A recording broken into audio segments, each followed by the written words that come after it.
नमस्कार। आज हम एक बहुत ही दिलचस्प संवाद पर चर्चा करने वाले हैं। ये स्रोत shiv032.mp3 से है। हाँ, इसमें भगवान शिव भगवान विष्णु को कुछ खास निर्देश दे रहे हैं, अपनी एकता पर भी जोर देते हैं और यहीं से लिंग पूजा की शुरुआत का भी जिक्र आता है। बिल्कुल। ये संवाद मतलब त्रिदेवों के आपसी समीकरण को समझने के लिए खासतौर पे शिव और विष्णु की जो अभिन्नता है उसके लिहाज से काफी अहम है। हाँ, ये सृष्टि संचालन और कह सकते हैं भक्ति के जो पहलू हैं उन पर भी एक अलग रोशनी डालता है। तो चलिए शुरू करते हैं शिव जी के उन निर्देशों से जो उन्होंने विष्णु जी को दिए।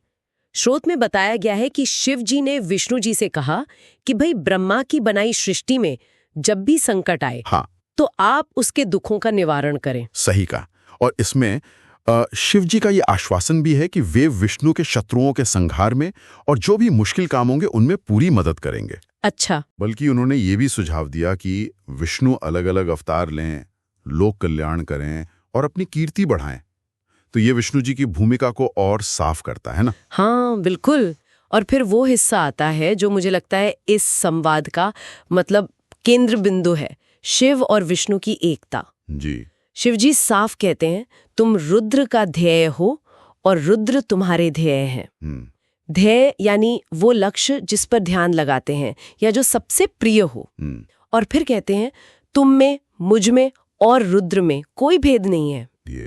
ये कथन बहुत वजनदार है और इसी एकता को मतलब और पुख्ता करते हुए शिवजी एक तरह से चेतावनी भी देते हैं। हाँ, क्या चेतावनी? कि अगर कोई रुद्र का यानी शिव का भक्त होकर विष्णु की निंदा करेगा तो उसका सारा पुण्य भस्म हो जाएगा। ओह, और जो विष्णु से द्वेष रखेगा वो नरक में जाएगा। ये दिखाता है कि स्रोत के हिसाब से उनकी एकता को कितना कितना परम माना गया है। बिल्कुल। और विष्णु जी को मनुष्यों के लिए भोग और मोक्ष यानी सांसारिक सुख भी और आध्यात्मिक मुक्ति भी दोनों का प्रदाता बताया गया है। अच्छा, इसके बाद एक और बड़ी महत्वपूर्ण घटना का जिक्र है। शिवजी ब्रह्मा जी का हाथ विष्णु जी को सौंपते हैं। हाँ, और कहते हैं कि संकट में हमेशा ब्रह्मा जी की सहायता करनी है।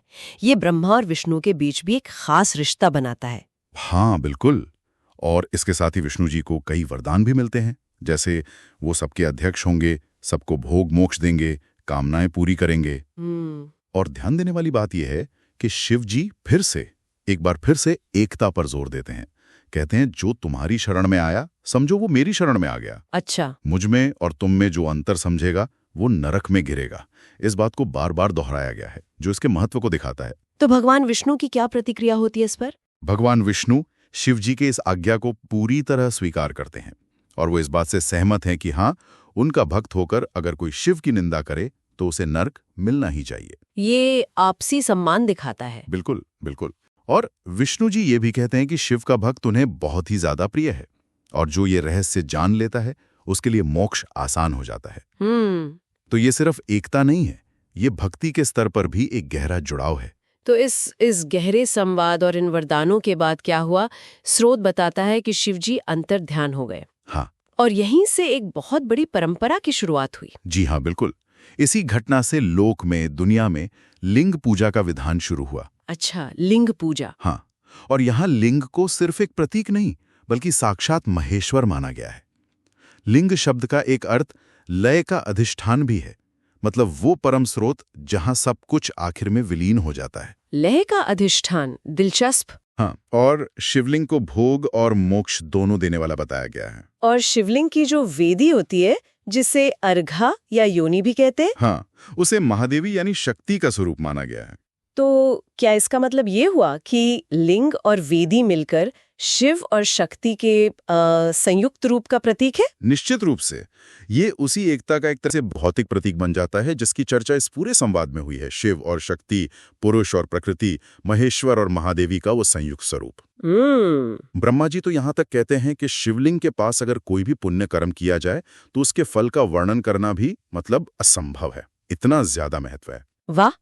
तो संक्षेप में अगर कहें तो ये स्रोत हमें शिव और विष्णु की अविभाज्यता का एक गहरा संदेश दे रहा है। हाँ, और ये भी बता रहा है कि कैसे लिंग पूजा इसी एकता और वो जो आपने कहा शिव शक्ति के संयुक्त स्वरूप के प्रतीक के रूप में स्थापित हुई। सही कहा। मूल संदेश यही है कि रूप भले ही अलग दिखे पर जो अंदरूनी शक्ति है, जो तत्व है, वो एक ही है। ये संवाद उसी परम एकता की ओर इशारा करता है। बहुत गहरा। तो यहाँ हम अपने श्रोताओं के लिए एक विचार छोड़ सकते हैं। श्रोत में जो शिव और विष्णु की गहरी एकता बताई गई है, उसे आज के समय में कैसे देखा जा सकता है, खासकर तब जब भक्त अक्सर अलग अलग देवी देवताओं की पूजा करते हैं। हाँ, ये सोचने वाली बात है। ये सोचना दिलचस्प हो सकता है कि ये जो एकात्मता की समझ है, ये किसी की अपनी आध्यात्मिक यात्रा को कैसे प्रभावित कर सकती है। बिल्कुल, विचार करने योग्य प्रश्न है।